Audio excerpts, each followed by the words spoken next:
bom dia, bom dia. Prazer que eu faço a abertura. Quero me apresentar aqui para quem não me conhece, sou Ramon Goulart, hoje coordenando as atividades da AgriRio, uma empresa que é do meu filho Ramon Goulart Júnior. Por favor, meu filho, senta aqui na frente.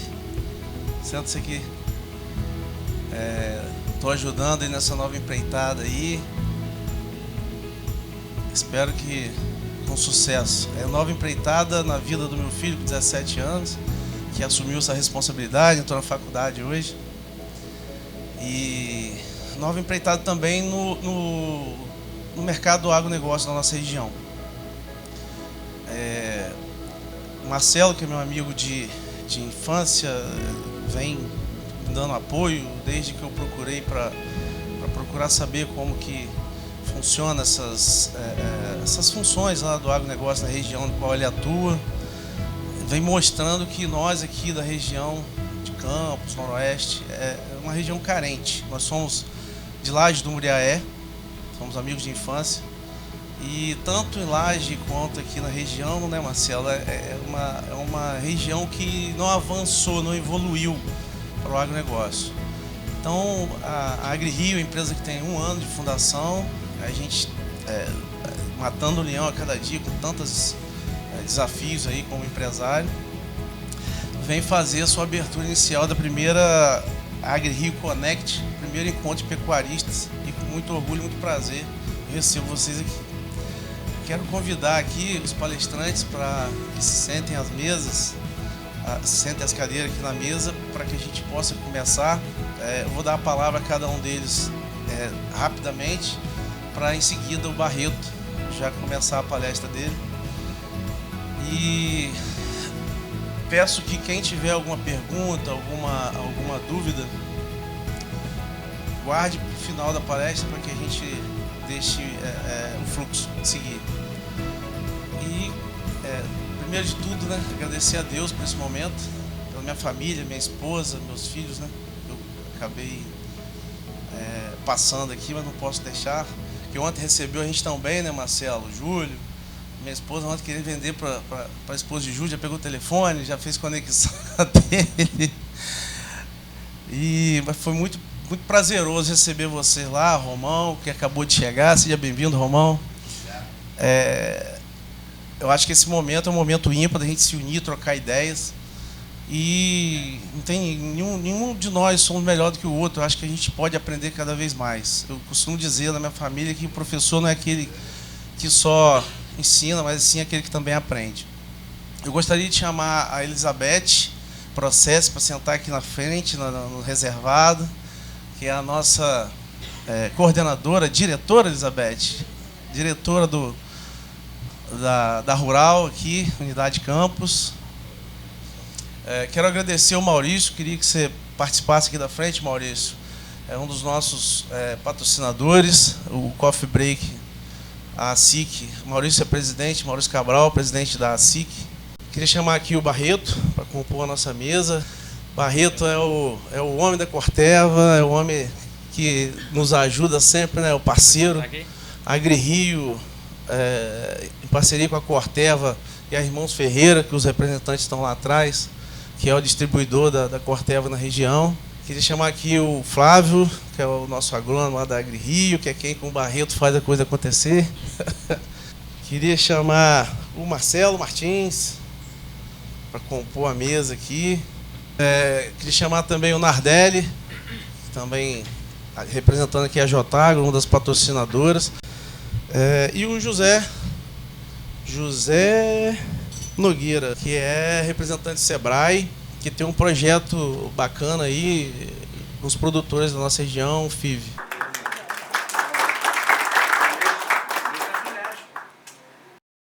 Eu tenho 2 assuntos. Primeiro é falar um pouco, né, sobre pastagem, e tem uma palestra mais completa, que era o fruto, né, da nossa negociação aqui e tal, que é falar sobre silagem, qualidade de silagem, né, silagem, né, como uma estratégia importante até na conservação de pastagens. Muito bem, mas vamos lá. Pastagem aqui, produção eficiente para carne e leite. Queria chamar a atenção dos senhores, né, e senhoras aqui, cidadãos, né, do mundo, da importância que tem o Brasil no cenário global de manutenção da paz, manutenção, né, da estabilidade, né, do planeta. Há cerca aí de 10 anos, aqui, essa ponteira não vai... Em 2010, a FAO fez uma projeção que nem os brasileiros acreditavam nela, que falavam, né, que em 2050... a produção de alimentos precisava crescer 70% e o Brasil seria responsável por 40%. Nem a gente aqui acreditava. E isso está se materializando. Mas, também, junto com isso, tem essa chaga da fome no mundo. Hoje não falta alimento, falta distribuição. A população vai crescendo, a produção vai crescendo, mas, na verdade, o que falta hoje... Pessoas, se você pegar o que é produzido de energia no planeta, de alimento, não falta alimento, falta distribuição do alimento. E cerca de 9% da população do planeta não tem aquelas 2.000 calorias necessárias. Isso aí é papel seu, todos nós. Essa responsabilidade, né, com a questão da fome no mundo. Isso aqui, os gringos lá, a Europa, essa parte, né, daqui para cima, treme... em ver esse potencial aí de produção de biomassa, de produção, né, de matéria seca, de produção de alimento dos trópicos. Os caras falam, putz, eles olham para a gente e eu acredito que eles pensam assim, falam, na hora que esses camaradas, né, descobrir isso, dominam o mundo. E estão aí, né, tentando botar a gente como países subdesenvolvidos e tal, que não somos. Na verdade, temos um potencial. Se você pega as forrageiras, né? Forrageiras temperadas são melhores, mas produzem muito menos. Forrageira tropical, em termos de valor nutritivo, ela é um pouco pior, mas produz 2 vezes mais, 2,5 vezes mais. Então isso aí balança a turma lá que conhece, né, de produção vegetal. E o Brasil está descobrindo isso, especialmente nos últimos 10, 15 anos, que vem batendo a ponteira lá. É campeão, é maior exportador em carne, maior exportador disso, daquilo. Então, o pessoal do leite vai ter que sofrer para depois ainda crescer. O que está acontecendo com o leite no Brasil, resumidamente, é que nós temos produtor demais de leite. Eu formei há 30 e poucos anos atrás, bastante. Cadê menino Flavinho lá? Os mais antigos podem falar disso, né? Virou para mim, comentando aqui. Meu pai tirava 100 litros de leite e tratava da família com 100 litros. Hoje, 100 litros de leite, esquece. Não comece na atividade com isso aí. E de 20 anos para cá, as 100 maiores produtores, quem acompanha aí o Milk Point, aquele levantamento do top 100, eles tinham média de 5.400 ou 5.600 litros há 20 anos atrás. Hoje, as 100 maiores propriedades estão batendo em 30 mil litros por dia. Média. Então, está mudando. A produção está crescendo, o número de produtores está caindo. Eu formei e tinha quase 2 milhões de produtores de leite no Brasil. Hoje, a gente até estatística no Brasil é encrenca que você não pode acreditar muito naquilo e tal. Mas o que a gente vê? Eu vejo produtor de leite saindo da atividade todo dia. Todo dia. Ah, fulano. Aí a estatística oficial é de 2016. 10 em 10 anos, né? 2026 vai sair. Está 1.100.000 produtores. Mas está todo mundo no meio falando que nós já estamos com em torno de 500 mil produtores. Embrapa, inclusive, enfim. Está saindo muito. Mas você fala assim, pô, mas e aí? 500 mil é muito ou pouco? Caiu, né? Saiu. O que foi? O que o pessoal, 1.300.000 produtores, né, que devem ter saído aí, né, nos últimos 30 anos, estão fazendo? Não pularam da ponte, não. Mudar de atividade é plantar eucalipto, né? Tema de uma polêmica que está no grupo lá, que é uma atividade interessante, está poupando, né, desmatamento, está fazendo o Brasil, né, ser um dos maiores, né, produtores de celulose, enfim. É plantar eucalipto, é plantar cana, é arrendar a propriedade. Arrendar uma propriedade no sul de Minas é um ótimo negócio. Há um tempinho atrás estava pagando 2.500 por hectare ano. Eu, para fazer uma conta de uma propriedade de leite, dar isso livre, é dificílimo. É dificílimo. Corte não dá isso. Faz a conta aí de quantas arrobas. Põe 6 arrobas, que é a média do país. Põe 18 arrobas, que é um indicador muito bom por hectare ano. Não dá isso. Enfim. Várias atividades, esses produtores de leite estão saindo. Mas 500 mil, volta a pergunta, é muito ou é pouco? Estados Unidos produz 3 vezes o que a gente produz. Está lá quase 100 bilhões de litros de leite, o Brasil é 35. Quantos produtores vocês acham que tem lá? Quanto? Fala, você riu aí, agora fala. Quanto? Um quinto de coisa vai dar quanto? Arredonda a conta, eu sou ruim de matemática, moço. Estados Unidos tem 42 mil produtores de leite, produz o dobro da gente. Então, tem que sair muito produtor de leite do negócio. Se tem algum aqui, nessa sala, procura evoluir em produção, em produtividade, em índices zootécnicos, em índices econômicos, em litros de leite por dia de serviço. Procura evoluir nisso daí, porque isso é fator. Leite é bom negócio, eu não tenho dúvida. Mas tem muito produtor ainda. Tem produtor que acredita que no Brasil o leite é mal pago, sendo que o preço médio dos principais países produtores, o Brasil é 5% a mais. Uruguai, Argentina e Nova Zelândia, que a turma, se a gente pisca um pouquinho, eles enchem aqui de leite importado, eles recebem em torno aí de 10% a 15% abaixo do mercado global. Então, o leite no Brasil não é mal remunerado. Você pega aí em torno de 40 centavos de dólar, né? Tá R$2, R$2,20, R$2,30, tá quanto aqui, gente? CPE tá R$2,60, R$2,80, enfim.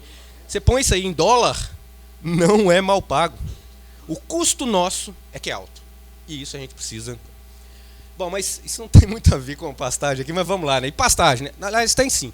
No Brasil tem várias fontes aqui falando de área de pastagem. Há discordância, mas tem mais ou menos um consenso aí que está nessa faixa de 160 milhões de hectares, 163. O que é importante? A gente vê aqui a quantidade de áreas degradadas. Nós temos aí quase 14 milhões de hectares de pastagens degradadas. Pastagem degradada, gente, ela está produzindo aí meio a, no máximo. Unidade animal é uma res de 15 arroba. Um bicho lá de 450 quilos. Então, metade, né, gasta 2 hectares para poder comportar uma res lá. Botei uma média baixa aqui, ó, de 0,8 UA, depois de uma reforma passando para 2 UA. Olha o impacto disso em termos de poupar área ou ampliar a produção. Ganha de 17 milhões de UA. O Brasil tem 200 e poucos milhões de cabeça, gente. 17 milhões de UA é 10% do plantel nacional. Isso é demais da conta. E o que a gente está vendo? As áreas de pecuária estão cedendo áreas para setores mais eficientes. Lavoura. Os lavouristas estão tomando conta aqueles cupinzeiros, aqueles murunduzal lá no sul de Minas, e isso para o Brasil afora. Aqui, inclusive, eu vindo para cá, vi umas plantações, né, de capim, falo capim capeta, né, sinônimo também, tal, mas plantação de capim, eu nunca tinha visto tão bem formado. Eu falei, nossa, os caras estão primando aí poder. E a 34 quilômetros, eu esqueci o nome da fazenda. Eu falei, pô, e lá ele vai reformar, parece que vai reformar do lado. Enfim, o lavorista, ele é mais eficiente do que o pecuarista no país. Isso é fato. O lavorista tem máquinas melhores, se atualiza mais, tem mais até folga para poder estar buscando informações, a escala dele é diferente. Eu ia mostrar aqui na parte de silagem, não sei se a gente vai dar tempo de chegar lá, mas 245 sacos de milho por hectare. A gente faz um concurso de produtividade que está surpreendendo, soja de 111 sacos por hectare, lá no sul de Minas. A gente não dava muito. O pessoal que está, os técnicos de campo, um ou outro produtor fazendo lá, 245 sacos de milho por hectare. Nós estamos falando de 15 toneladas de milho. Se isso fosse transformado em silagem, daria de 85 a 90 toneladas por hectare. Olha que paulada! E, no entanto, os pecuaristas no sul de Minas, se eu falar que é 45 a média, eu estou mentindo, porque o professor Tiago, que mexe com a área de forragicultura, pastagem, conservação lá de lavras, fez um estudo, a Emater participou, 240 propriedades, lançou esse negócio há uns 4 anos atrás, deu 42 toneladas, na média. 42 toneladas de silagem. Quer dizer, os pecuaristas não estão conseguindo fazer, né, essa tecnologia chegar no campo, e etc. e tal. Muito bem, mas vamos lá. A escadinha famosa, todo mundo mostrou, e eu acho que o Nardelli talvez ainda vai mostrar ainda essa escadinha. Isso aqui é clássico, né? Você tem ali uma pastagem, né, muito produtiva, se você não repõe, se você não usa estratégia para poder fazer essa manutenção, você vai descendo, e a degradação vai chegando aqui com exposição de terreno, os cupinzeiros, cupim, açapeixe, grama de égua, é sinal de pH lá embaixo, necessidade de calcário e gesso lá em cima. Está ali gritando o solo.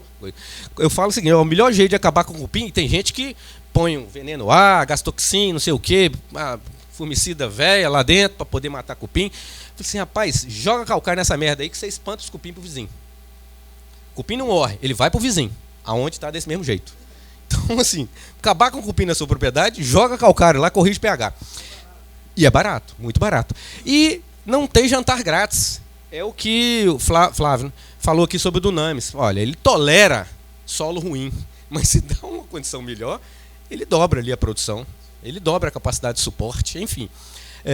Pastagens, né, que produzem muito, ele não faz isso, ele não tem jantar grátis. Ele faz isso porque existe uma fertilidade natural ou alguma coisa que você colocou lá. E se você vai piorando essas condições, vai piorando os pastos, e aqui, ó, a grama de égua aqui, ó, a batatais, aqui, ó. A umidícula. A umidícula, sei o que. Então, assim, em áreas, né, que são ali maltratadas ou estão no final, né, do processo, e você não corrigiu, tem um capim que vai para lá. Os colegas colocaram aí, né, os capim não são do Brasil. Quem acha que capim gordura é do Brasil? Já fui lá atrás, hein, na época do meu avô. E o bom é do pendão roxo, que ele falava. Quem acha, gente? Capim gordura? Capim gordura é da onde? Da África. Veio forrando os navios negreiros. Não é à toa que na roça a gente fazia ninho, né? Da turma. Veio forrando os navios negreiros. E Jaraguá. E vamos lá atrás. O que mais, gente? Vamos aí. Colonião, África. Os colonião todos. África também. E às vezes até o sobrenome, né? Estrela Africana. Tanzânia. Mombasa. É o lugar, os estados lá, as regiões que eles vieram. Esses capins foram selecionados na natureza em comunhão. Na natureza não tem nada que não atrela, né? Tem a forragem e o comedor da forragem. O comedor da forragem é importante na evolução das forragens. E existiam, né, os ruminantes, grandes ruminantes, em regiões do planeta, muito antes de ter gente no planeta. E as forragens foram sendo selecionadas naquele ambiente. Tinha alta fertilidade, era terra vulcânica. Quem acha que a África é só terra seca, né, savana, não. Tem região lá de alta umidade, terra vulcânica, e que veio os colonião de lá. Eles iam lá até 30 anos atrás, os pesquisadores saíam do Brasil, saíam do CIAT na Colômbia, né, que é um centro de referência, né, iam lá, pegavam lá tantos tipos de capim, faziam excursões lá para poder, isso aqui parece que é bom e tal. Trazia, fazia, né, a seleção daquilo ali e lançava. Era assim. De 30 anos para cá que começou a turma ver que semente de forragem era um bom negócio. Era um negócio que valia a pena botar os técnicos, investir e tal. Aí começou a fazer essa hibridação. A primeira, né, quer dizer, o avô aqui do Dunamis é o capim, o capim mulato. Mulato. Eu vi esse trem, eu estava chegando no sul de Minas em 2004, há 20 anos atrás. Na época, a braquiária normal custava R$4, R$6 o quilo da semente. Uma semente razoável. Não era semente igual meu pai plantava aqui em Laje, não, que trazia do Mato Grosso aquele saco de terra de formigueiro, que devia ter ali uns 50, 60 quilos, que você não aguentava. Eu era miudinho também na época. Mas era um sacão de terra de formigueiro, você gastava 10, 20 sacos daquele por hectare. Em cada saco daquele tinha meio quilo de semente. Era uma semente ótima em termos de viabilidade, porque ela era de varreção. A semente madura caía e o pessoal varria. E aproveitava, passava enxada também, porque tudo era vendido, né? O caminhão de semente dava para plantar 1 hectare. Enfim, a R$4, R$6 semente de braquiária quando o mulato foi lançado. Foi a primeira semente incrustada, né, que a turma fala errado aí, peletizada, mas não é incrustada. Foi a primeira semente incrustada que eu conheci, foi o capim mulato, da Papalotla, na época, né, que é uma empresa mexicana, e no mercado, custava 30. Aí eu falei, putz, é até bom, mas não vai decolar porque é muito caro. Sabe, os produtores não estão acostumados com a semente de 30 conto. Mesmo que você pudesse usar 6 quilos, 7 quilos, né, que é o valor cultural bem alto, né, enfim. Bom, aí depois vem Mulato 1, depois foi vendido, foi para Dow, aí passaram o nome dela para Convert, depois lançaram o Mulato 2, botaram o Decumbis no meio da história. Aí depois a Wolf Seeds fez o Mavuno. Trabalhei bastante com o Mavuno, frustrei algumas coisas lá com o Mavuno, mas é um capim bom, só não pode ter competição, ele é lento demais da conta. Mas o capim, para dar um tanto de folha desse assim, para germinar e dar um tanto de folha assim, ele dá isso aqui de raiz, 3 vezes mais.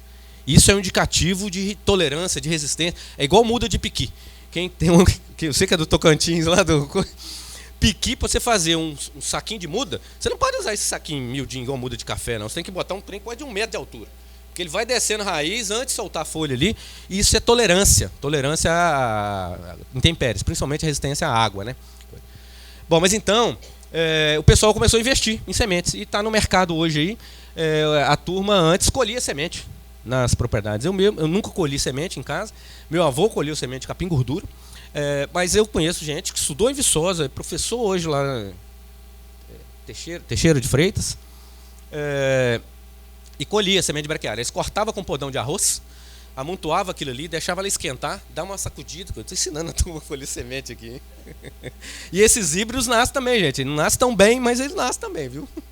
Mas aí o pessoal é o seguinte, por questão de mão de obra, cenário, vale mais a pena você comprar e ter segurança, porque hoje eles estão botando uns plus. Põe um micro-organismo, põe não sei o quê, põe algumas coisas ali na semente que normalmente, artesanalmente, você não faz isso, viu? Consertei, né? Bom, aí você fala o seguinte, a coisa tá feia, né? Mas pode piorar com essa degradação toda de pastagem, né?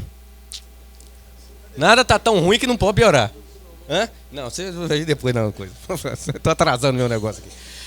Bom, gente, o que é pasto, né? Para que é o pasto? Eu transformo a energia solar em produto animal, leite, carne, lã, e vamos lá. É uma cadeia de transferência, né, de energia. Eu tenho que conhecer bem ali todo o processo para poder melhorar a máxima captação. Saber que é o seguinte, difícil umas propriedades que tem lá em Iguaçu uma condição de inverno melhor do que de verão. O Brasil inteiro tem o inverso. Falta boia, aqui é a exigência da minha propriedade. Eu tenho lá 100 vaquinhas, 100 cabrito, 100 carneiro, não importa sem o quê. E a exigência é mais ou menos uniforme. Falta no meio do ano. Por quê? Pastagem tropical, ela produz de cada 10 quilos, 8 ela produz nos meses, não falo verão, é quente e chuvoso. 80%. Aí você fala assim, não, mas eu faço irrigação. Eu falo, meu Deus do céu, $2.000 por hectare. Se o cara já não faz bem ali, né, a gestão da propriedade, irrigação é um investimento pesado, $2.000, R$10.000. É 2 hectares de uma pastagem bem formada. Foi colocado aqui, é o número que eu trabalho também, então de 5, 6 mil por hectare para formar. Aí você põe irrigação achando que você vai levar essa curva para cá, ó. E não vai. Pastagem tropical, se tiver abaixo de 18 graus, ela faz assim. Se tiver abaixo de 12 graus, ela faz assim. Não cresce. Não adianta adubar, nem foliar, nem adubo granulado, não adianta irrigar, não adianta rezar nem benzer. Não vai crescer. Vai ficar verde? Vai melhorar a corzinha. Mas você põe o gado lá, se demorava 20 dias no verão para você voltar no piquete, vai demorar 40, 60. Eu falei assim, mas e aí? Você precisava fazer 1 hectare de milho, passa a ter que fazer meio hectare de milho. Porra, e qual a diferença do trabalho, do manejo, para você fazer de meio hectare para 1? Faça logo 1, porra. E não invista aqueles 2. Vai investir em outras coisas. Compra uma casa de praia, investe um terreno aqui no condomínio lá do Ramon. Muito bacana esse condomínio de vocês. Enfim, diversifica o negócio. Ponha o dinheiro ali para crescer. Mas irrigação, tenha muito cuidado com a irrigação. Quanto que irrigação de pastagem funciona? E eu acho que funciona muito bem. Esses veranicos loucos, igual nós tivemos aqui, e tivemos lá no sul de Minas, nós quase 30 dias sem chover. Num mês quente, fotoperíodo lá em cima, quer dizer, muita luz, temperatura alta, a irrigação funciona. Mas para o inverno, ela não vai te refrescar muita coisa, não. Mas vamos lá. Bom, e como é que tampa esse buraco aqui, gente? Como é que tampa esse buraco aqui? Olha lá, ó.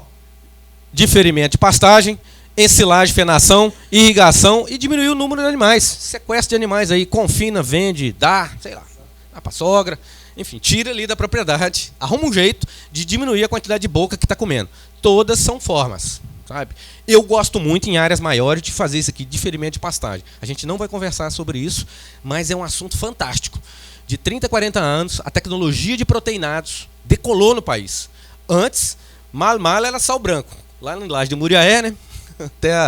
Até a década de 80 que eu morei lá, a gente ia levar lá o sal pro gado e você ficava até com medo de entrar no meio do lote, porque os bois saíam correndo atrás de você, sabe? Você ia chegando no saleiro, o boi quase passando por cima para poder lamber um sal branco. Depois veio a tecnologia dos sais ureados, você botava, né, ureia no sal e já deu uma melhorada. Resolveu? Não. Aí a turma falou assim, mas Aí tem uns pesquisadores que são muito sabidos. No Brasil tem umas tecnologias que eu acho... Aí falou, não, mas vou colocar, além da ureia, vou colocar um pouquinho de proteína verdadeira, do algodão, da soja. E botou isso lá e funcionou. Aí depois falou, mas e se eu botar um pouquinho de energia para poder dar o... É como se fosse o catalisador ali, né? Você vai fazer aqueles motor a diesel pegar, e você precisa bater ele numa nica e tal. Quer dizer, você põe ali um pouquinho de proteína e um pouquinho de energia para poder explodir ali as bactérias ruminais. E a bactéria ruminal pegar isso aqui, que é glicose ligada. Celulose, gente, é glicose ligada. E glicose é bom para vaca, igual é bom para gente quando toma umas cachaçadas e vai lá, meio que como alcoólico, leva aquele soro de glicose e já sai pulando. A vaca, o ruminante, tem a dádiva de fazer isso aqui, transformar em leite, em carne, em proteína animal de alto valor biológico. Só que ele precisa de um mínimo de proteína para digerir essa celulose. E o mínimo de proteína é 7%. Vários pesquisadores. Está entre 6% e 7%. O nível de proteína da pastagem baixou disso aí, fica igual aquelas greves lá em São Paulo, lá que os caras chegam na porta da fábrica e faz o motim lá. Bilhões de micro-organismos, trilhões de micro-organismos, cada colherzinha de sopa tem colherzinha dessa de sopa, tem mais bichinho ali, bactéria, protozoário, fungo, micro-organismos ali, que tem de habitante no planeta Terra. Mais de 7 bilhões por 3, 4 ml de uma colherinha. Então é muito bicho que degrada isso daqui e faz alimento. Engana que quem acha que está dando ali 1 quilo, 2 quilos de ração, que aquela ração que vai transformar em leite ali. Aquela ração transforma em bichinhos, em proteína microbiana, que quando vai embora lá do rumen da vaca, vai lá para o intestino, é absorvido, é digerido, é absorvido, e sim, aí vai dar leite. Bom, aqui é a dádiva das pastagens. E hoje foi muito bem colocado, né, pelos colegas que me antecederam aqui. É o grande potencial do Brasil. Só que, no meio do ano, isso virou encrenca. Cai a proteína. E de ferimento de pastagem, eu tenho um banco de celulose lá, que é a folha da pastagem. Pode virar energia? Pode virar carne? Pode, mas eu tenho que corrigir algumas coisas. E aí os proteinados. Olhem com carinho de proteinado. Até nas águas, a gente está fazendo aí energéticos, proteico-energéticos, porque a turma viu, né? Porque o sal já é bom, né? Um sal mineral, beleza. Mas eu coloco ureia, coloco proteína verdadeira, coloco fubá nele, coloco amido e vira uma turbina para poder ganhar de peso o que o animal consome. Proteinado aqui nessa época, o consumo é de 0,1%. Proteinado nessa época aqui, o consumo é 0,2%. Mas o que a gente fala errado não é proteinado para as águas, mas os energéticos que estão mais aí nos períodos onde o pasto não floriu ainda, 0,3%. Proteinado na seca em 0,1%, ele te dá 0,1% de ganho. Se o bicho, né, tem 500 quilos e come 500 gramas, ele ganha 500 gramas na seca. É uma doideira. O colega ali falou de coisa de Barreto, falou de ganho de 500 gramas em pastagem, né? O pessoal falou isso aqui. Mas na seca você pode ter ganhos bem próximos disso com a tecnologia que ela, assim, economiza pasto, na verdade. Vamos lá. Como é que o capim cresce? Eu falo com a turma o seguinte: o ciclo de vida do capim é bem parecido com o ciclo de vida do ser humano. O ser humano não nasce, cresce, fica bobo em casa, tem os filhos e depois caminha para a morte? É assim ou não é? Cadê o pessoal do cabelo branco aí, gente? Não é assim ou não é? Quando tem uns que fica bobo depois que casa, né? Quando o pasto ele chega numa condição em que está pensando em reproduzir, ele faz mais ou menos a gente quando tem filhos. Eu tenho 3, tem 2 em idade escolar. O mais velho já está meio que voando sozinho, mas às vezes filho criado é trabalho dobrado, a gente escuta isso aí direto. E a gente fica diferente. A gente fica pensando, o que eu posso fazer para poder melhorar a condição, dar um estudo melhor e tal. Pensa que a forrageira, ela não pensa isso, está fisiológico, né? Isso faz parte, né, da fisiologia dela. Ela acumula reserva para perpetuar a espécie. Ela não fica boba em casa, não, mas ela reproduz. O que é a reprodução da forrageira? Semente. Na hora que ela lança semente, a planta toda piora, transloca uma série de nutrientes do pé da planta ali para a sementeira, porque ela precisa perpetuar a espécie. E é mais ou menos o que a gente faz com os filhos. Às vezes deixa de viajar com a patroa, né? Depende da situação do caboclo também, né? Mas deixa de fazer um negócio, uma extravagância um pouco maior, porque nós temos que depositar energia, que no nosso caso é o esforço do trabalho, ali na perpetuação da nossa espécie, que é os filhos. E aí é o seguinte, passou de um determinado ponto, o trem começa a zangar. É a dor nas costas, a dor no coisa, a dor no calcanhar, e a planta começa a acumular muita matéria que não vai dar não tem tanta facilidade de ser digerida, de ser utilizada. E nós vamos ver aqui mais adiante. Então, o manejo do pasto, né? É preciso conhecer, né, esse ciclo da planta e precisa respeitar. Eu, no sul de Minas, quando eu cheguei, eu vi muito projeto errado que a gente aprendeu na escola. Falei, mas tal, 28 piquetes, aquele número de piquete mais um, aquela conta lá, eu nunca aceitei direito aquilo não. Falei, mas depende do capim, depende da fertilidade, depende da condição de divisão, depende de um tanto de coisa. Você não pode chegar e falar que 28 piquetes. Eu chegava em propriedade, que na época ela estava usando muito mombaça, e mombaça é uma Ferrari dos capins. Chegava lá com 28 dias de piquete, o cara adubando bem, a vaca sumia dentro do mombaça, no 28º piquete, no 27º dia, né, que ela entra no 28º piquete. A vaca sumia lá. Então, totalmente errado. Aí, para provar com o produtor, eu falei assim, antes de você arrancar essas cercas tudo e redividir, você pega o seguinte, quando chega ali no 20º, você volta. Na hora que você chegar lá, né, no 21º, você vai ver que vai estar batendo na cintura, 90 centímetros ali, que é a altura de entrada do mombaça. E o cara se matando para roçar pasto, porque o chinelato, ou a turma lá do balde cheio, falou... Não tem ninguém aqui do balde cheio, não, né? Tem alguém do balde cheio com mais de 10 anos de projeto aí, gente? É mais ou menos assim, 10 anos o cara desiste. Os caras falaram assim, não, roça o pasto. Eu falei, mas peraí, quem tem que roçar pasto é boca de vaca. Está errado o número de piquetes. A vaca comia um pasto alto, ruim, com muito talo aqui, ali também comia ruim, ali comia ruim. Quando ela achava que ia chegar no pasto bom, não chegava, virava lá, estava tudo ruim de novo. Eu falei, vira no 20º. Vira no 20º. Depois que o cara virava a primeira vez, o leite subia, o trabalho diminuía, porque não precisava de roçar. A vaca mesmo tirava aquele dossel lá de 50%, que nós vamos ver aqui. E beleza, tocava o pau e aí redividia. Enfim, não respeitava o ciclo vegetativo da gramínea, sabe? Altura do capim, período de ocupação e descanso, área disponível por UA por dia de pastejo, adubação em função da lotação animal, separação do rebanho por categoria. Cada propriedade é de um jeito e a gente menciona isso aí de um jeito e hoje nós não vamos ficar detalhando isso aqui não. Mas o que é, eu acho que esse trabalho da Embrapa aqui, para mim, é um dos mais bacanas para mostrar, né? Eles fizeram lá, né, na verdade, 4 piquetes. Se você pega aqui 4 piquetes vezes 8, dá 32 dias. Isso aí é o capim que, na verdade, eu não sei, eu acho que é braquiarão. Bom, não, isso aqui foi Pensetum, Napier. E mostrou pra gente claramente, olha, são 8 dias de pastejo, em todos esses. 8 dias de pastejo. Quando você olha para isso aqui, você vê qual o comportamento. Até que dia está aumentando a produção? Metade. Até o 4º dia. Pronto. Isso aí para mim, putz, cara. Passou de 4 dias, é ladeira abaixo. E por que sempre no primeiro dia está baixo? Continua baixando? Não, errou essa. Por que, gente? Ficou 8 dias aqui, e no 9º dia ainda continuou baixando. O capim que está dentro do bucho dela é de qual dia? Do anterior. Então mostrou claro, olha, para mim é rotacionado até 4 dias. Depois disso eu parei com essa neura que eu estava de dividir. Porque o mombaça, aí eu passei de dividir entre 18 e 20 piquetes para um dia. 18 e 20 piquetes. Biologia não é matemática. Isso depende. Se dá um veranicozinho, você já escangaia a conta ali. Mas então vou usar 8 piquetes com 3 dias. 9 piquetes com 2 dias.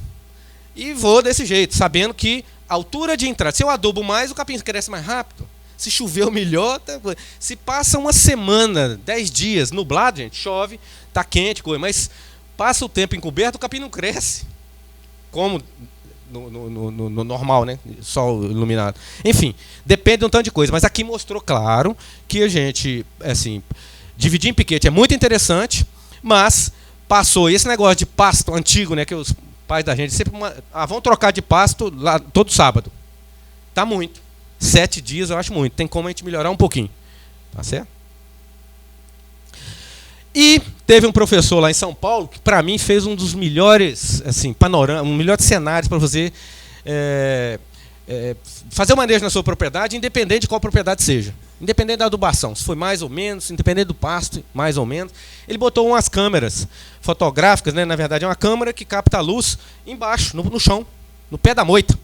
E foi vendo esse crescimento da área foliar, e foi vendo o cercamento da luz. Esse L aí é a interceptação luminosa. E o cara foi observando, professor Sila Carneiro, lá de Piracicaba. Ele foi observando um comportamento similar, não importa aqui se é mombaça, se é qualquer capim dos braquiárias, ele foi vendo um comportamento similar. O capim sai rapado aqui, vai crescendo. Quando chega em 95% de fechamento da moita, você olha por cima, assim, você já não vê mais espaço ali, né, do dossel, né, que é a moita da planta. Quando chega de 95% de cercamento da luz solar, o capim dispara o quê? As coisas ruins. Talo, serrapilheira, vai piorando demais as coisas ruins. E fez isso com todas as braquiárias do mercado, com várias, e viu que tem uma similaridade desse 95% de interceptação. Não importa se é um mombaça, se isso acontece a 90 centímetros, um curumi, que isso acontece a 1 metro, não importa se é um capim, um napier, também é 1 metro, não importa se é um braquiarão, que isso acontece a 30, 40 centímetros, quando dá 95% de fechamento da moita, é o start fisiológico para a planta ficar boa e casar. Guarda isso. E aqui, no caso do mombaça, está ali, ó, em torno de 90 centímetros. É a altura de entrada dos capins. Tem um sistema novo, que eu não, ainda estou observando, não sei se é modismo ou se... chamado sistema Rotatino.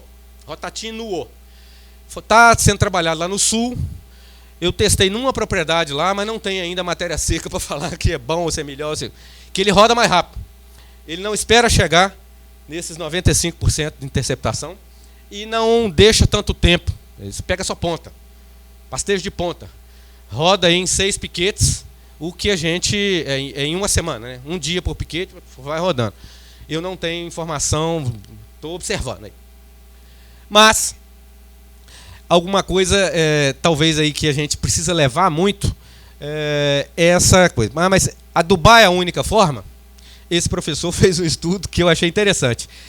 Ele só manejou a altura do braquiarão. Passou de 35 para 25 e conseguiu ganhar, né, porque isso aqui é ganho de peso. Olha lá, quilo de ganho de peso por hectare. Em 34%, simplesmente mexendo na altura de pastejo.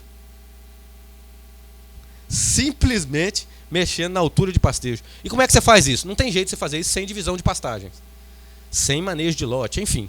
Mas mostrou que consegue sair um ganho sem adubação, fazendo manejo de altura. E a adubação? Beleza, ó, passou de 50 kg de nitrogênio, que é um mínimo aí para falar que seria 2 sacos de ureia, mais ou menos, por hectare. Passou para 4 sacos de ureia, 5 sacos de ureia aqui, mais ou menos. E conseguiu ganho de 22%. O resultado por fazer manejo de altura foi melhor do que por fazer adubação. É claro que isso daqui, gente, vai indo num determinado ponto e esgota. Mas aqui mostrou claramente da necessidade da gente casar uma coisa com outra. Eu vejo adubação e manejo de altura. Então, colher sempre, muito bem o que se produz, pouco ou muito. Em se colhendo bem, investir em crescimento, conversão, ou seja, né, adubação, irrigação, suplementação. Tem coisas que tem que ficar lá mais para frente. Necessidade de conhecer o ponto de colheita. E aí, ó, foi fazendo alguns trabalhos aí, mostrando o seguinte. Mombaça, Tanzânia. Tanzânia tem um comportamento bem parecido com o Zuri, que está bem difundido aí hoje. Mas mostrando o seguinte, o resultado com 28 dias, muito melhor do que o com 48. Não de toneladas de produção ali, de pastejo, mas de toneladas aqui por estação. Ó. 48 dias de frequência é pior do que com 28 dias de frequência. Mostrando que uma frequência, período das águas, seria que 6 meses.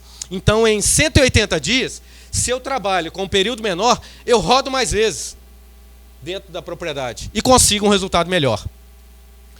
eu ver aqui se tinha alguma outra coisa. E Tanzânia da mesma forma. Olha, tonelada por pastejo menos, mas por estação maior. Estação de 185 dias. Ok? E aqui com Mombasa de novo, né? Mostrando aí, ó, 25 dias nesse caso, chegou no 25 dias nesse caso, chegou aqui no 95% de interceptação luminosa. Aqui mostrando a qualidade, né, da pastagem. Deixando o resíduo de Mombasa com 30 centímetros, 70% de folhas. Quando eu passo aqui para 10 dias depois, mais ou menos, que é daqui para cá, já cai 60% de folhas.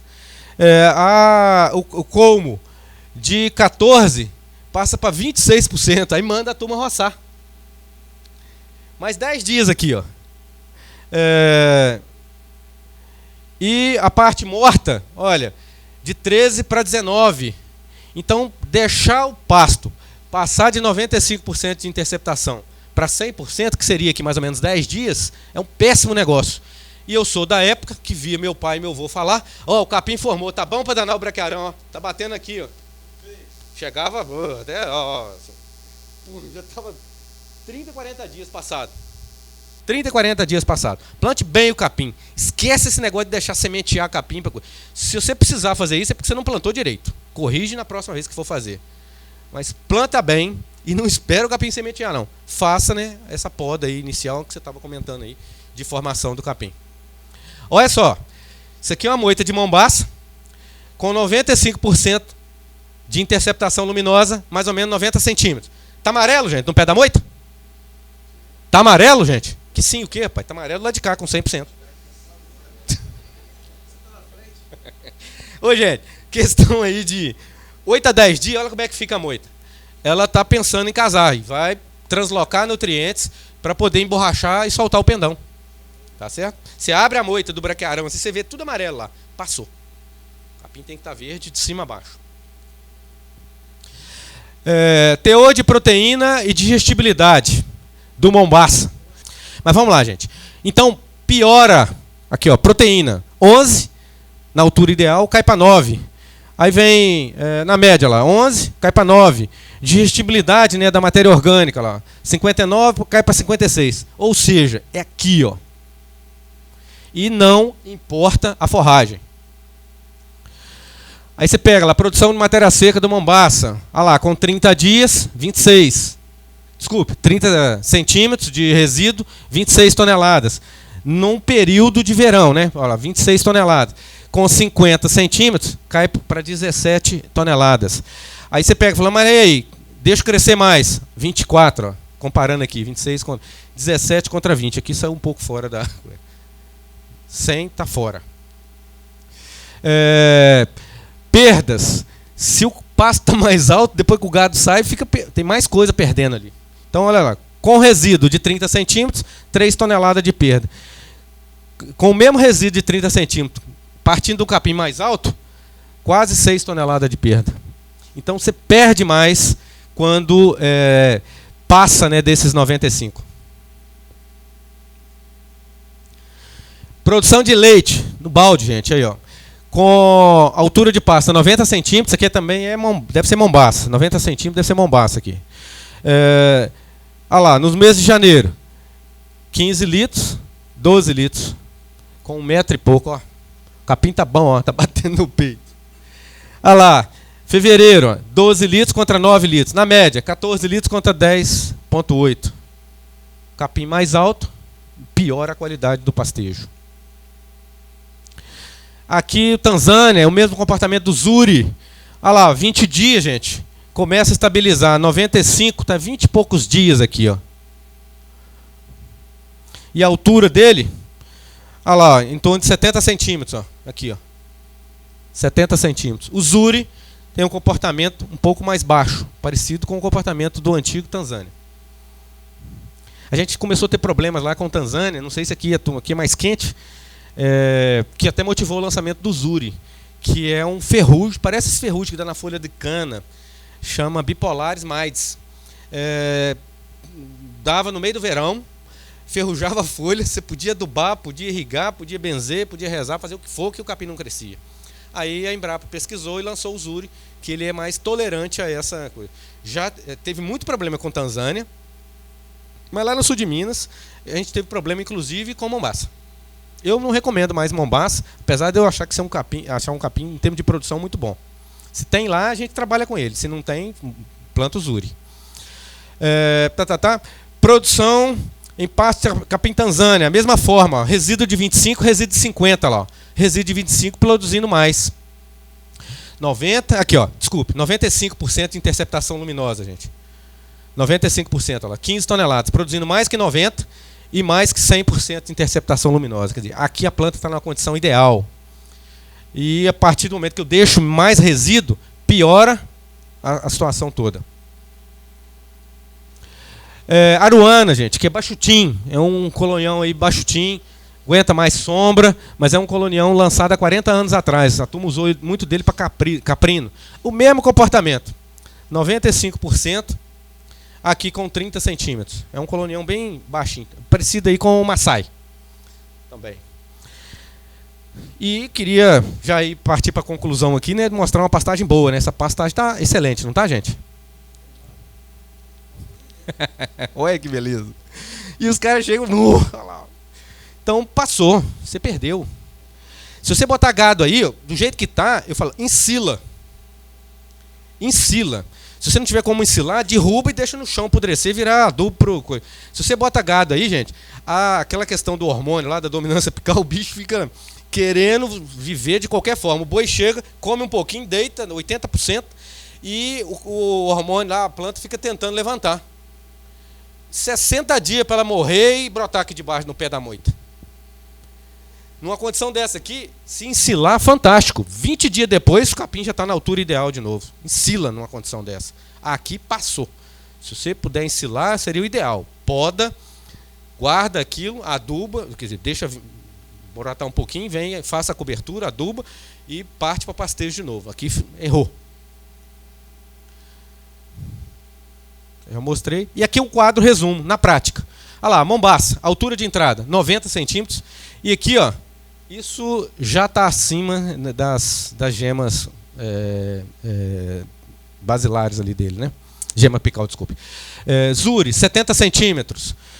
Curumi, 1 metro. Marandu, 25. Xaraés, né, que é o MG5, 30 centímetros. Mulato, e eu acredito que o Dunamis calha bem aqui. Não trabalhei ainda com o Dunamis lá, mas ele calha bem aqui. 30, 35 centímetros. Tifton, gente. Tifton, Coast Cross, estrela, é baixo.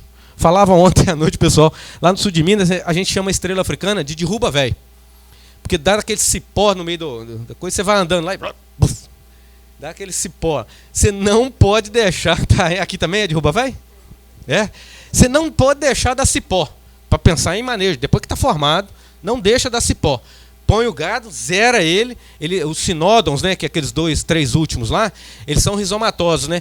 A reserva está para baixo do solo. Um dos grandes motivos, né, da gente deixar essa canelinha aqui no capim é porque ali, apesar de não ter folha nenhuma, é o tanque de combustível da planta, da forrageira. Ela pega ali aqueles nutrientes, se você pegar um talinho daquele ali e morder, você vai ver que tem um salobrozinho, tem um docezinho. Aquilo ali é reserva de energia para fazer folha nova. Do nada, do talo seco, você acha que está seco ali. Se você rapa, você vai degradar a sua pastagem. Muito bem. E Tifton, Coast Cross, estrela, ele tem isso por baixo do solo. Então você pode trabalhar ele com um palmo, rapar e ele sair do nada lá. Rapar e ele sair do nada. Por isso é tão resistente a geada, inundação, enfim, eu acho bons capins. Mas aí eu comecei a perguntar aqui dos capins aí, o que você acha vocês acham que é do capim nativo aí do Brasil? Falei um tanto aí, tem. Qual deles você acha que é nativo? Ô, Ramon, você está controlando o tempo aí, não está? Sapé. Sapé é nativo do Brasil. Grama batatais, grama de égua, Pernambuco, grama páspalo, essas gramas de campo. Nativo do Brasil. O que mais? Rabo de burro. Rabo de burro é nativo do Brasil. O que mais? Esse cidade eu não sei qual que é o... Hoje a gente vai ver lá? É qual? É sino? Então, provavelmente veio da África também. Umas bermudas, uns trem assim. Então não é. Mas sapé é. Grama de égua é. Rabo de burro é. Hã? Angola é o nome, cara. Braquiara, Angola é uma braquiara, você sabia, gente? Braquiara múltica. A braquiarinha lastradeira, braquiara recta, ou radicans, não sei qual que é o... Nem é braquiara mais, né? Braquiara agora mudou o nome para urucloa. Uns técnicos iluminados aí, né? Ah, vamos botar o nome dessa porra. Braquiara virou urucloa. Na hora que você vê lá, urucloa, CV, cultivar, brisanta, é o mesmo braquiarão que você conhece, o marandu. As braquiaras todas que a gente conhece, exceção daquela marmelada que dá no meio do café, uma braquiarinha, rapidinho ela cresce, rapidinho ela some também, aquela não. Mas aquele Tanagress, Tangola, né, que é o Tanagress com Angola, foi o primeiro híbrido espontâneo identificado no mundo. Made in Brasil, Tangola. Um ótimo capim, deu problema com aquele percevejo marrom. A turma usava ele muito em áreas de arroz, por isso que nessa região também. Mas 95% das pastagens cultivadas no planeta hoje são africanas. Mesmo esses cruzamentos, você pega o cruzamento, é o Dunamis. Ele está dentro da... Deixa eu ver aqui se tem mais algum. Então, 95% de interceptação luminosa, e você vai colher quanto? De 40% a 60% você poda. Aqui você retira. A essa altura aqui, eu acredito que ela abarque 100% aí dos casos. Medir pastagem é uma estratégia interessante. Essa foto aqui, vocês veem que ela tem alguns anos já, né? Estou com o cabelo pretinhozinho. Isso aqui é um cara fera, já aposentado da Universidade de Uberlândia. Aprendi muito pastagem com ele. Professor Edmundo Benedetti, por favor. Aquele da foto acima ali é o Kiko, nosso amigo lá de São Francisco, não é ele? Ó, o Kiko, olha ele lá. Olha ele lá. Altura do pasto, isso aqui nós já falamos. Eu queria mostrar um quadro logo adiante aqui, gente. Isso aqui está meio repetitivo aqui. Produção de leite em capim-elefante. Olha só. Com 24 e 30 dias. Consigo 14, cai para 13 e pouco. Aí você fala, mas consigo 15 dias de ciclo, né? de 15 ciclos de pastejo. Se eu deixo 30 dias, menos ciclos de pastejo. Composição de concentrados. Isso aqui foi um trabalho muito interessante que mostrou para a gente que piquete top, pasto top, eu posso diminuir a proteína do concentrado, que não vai afetar. Aí a gente está com aquela onda, mas ração boa é 24%, ração boa é 27%, ração boa é 22%. E esse pessoal lá de São Paulo fez um tratamento só fubá com mineral, fubá com 11% de soja e com 23% de soja. A proteína, gente, olha, 8, que é a do fubá, 13, que é a fubá com 11% de soja, 18. Você não acha isso aqui no mercado para comprar para vaca de leite. Você acha 18% de proteína, ração para bezerra, que a energia é baixa. Eles usa trigo, usa sorgo, usa fontes que têm menos energia, porque no bezerra não pode ter muita energia. Mas você não acha ração de 18% para vaca se você não fizer na fazenda, ou encomendar. Bom, e aí, vocês acham que aconteceu? Olha lá. Consumo de ração foi o mesmo, o período de lactação das vacas era praticamente o mesmo, o peso da vaca era o mesmo. Olha lá, a produção de leite. Fubá mais 11%. Não teve diferença na produção de leite. Gordura, não teve diferença. Proteína, não teve diferença. Dentro da proteína, né, tem a caseína, não teve diferença. E o nitrogênio ureico no leite, que a análise do leite, o nitrogênio ureico mostra como é que o nutricionista, o produtor, está trabalhando a parte da nutrição. E esse NU tem que estar entre, o ideal 12, mas tem que estar entre 10 e 15. Aqui mostrou que estava um pouco desbalanceado. Aqui atendeu. Aqui já está passando um pouco. Nós estamos passando um pouco de um concentrado com 18% de proteína, que era esse daqui. Com 20% de soja. Ração de bezerro. Aí, pô, mas piquete bom, eu posso fazer uma ração mais barata, porque a soja não é mais cara. Eu posso fazer uma ração com menos soja e ter aí um resultado bom.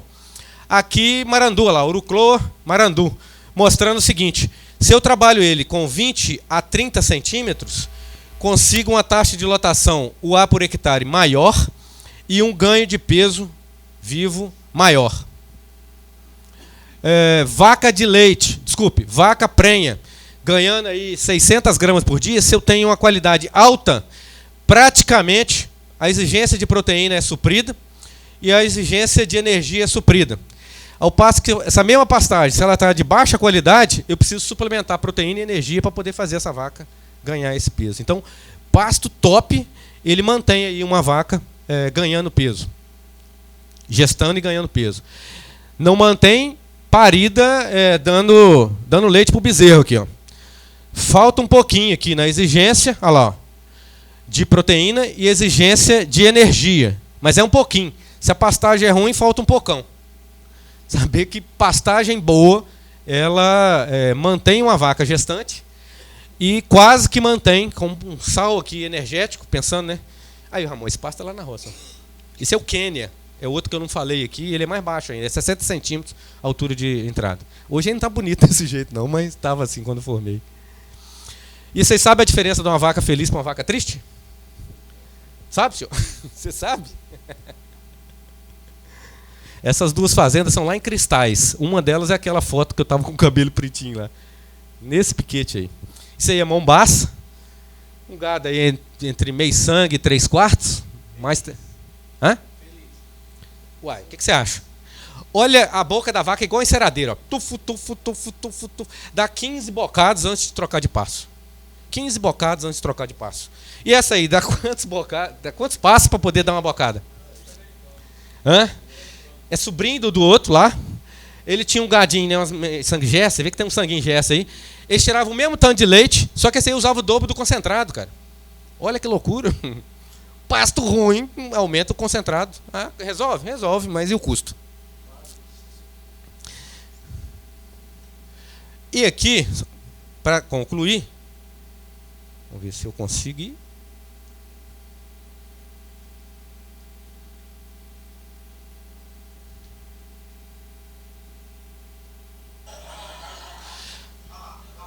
Isso é um trabalho que foi feito na Nova Zelândia. Uns trevos, uns pastos temperados. Ali está na altura ideal. Está no estado vegetativo, só folha.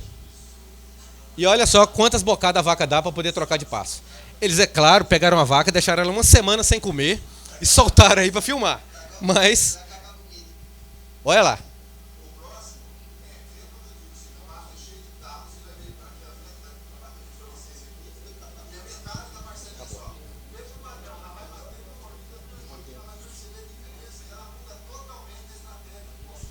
Olha agora.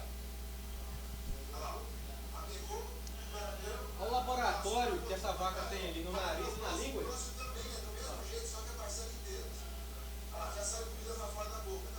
Olha o pasto. Olha como ela aproveita muito pouco do terracota, larga tudo para trás. Vai pegar o detalhinho de novo, olha lá. Olha como está no centro da boca. Ah, já percebeu que a estrutura é outra. Com uma bocada, ela identifica que o negócio está diferente. E é a mesma forrageira, gente, em idade diferente. Fantástico isso aí. Ela come até uma praga ali, ó, uma couve, uma brasca qualquer ali. Olha lá, papo.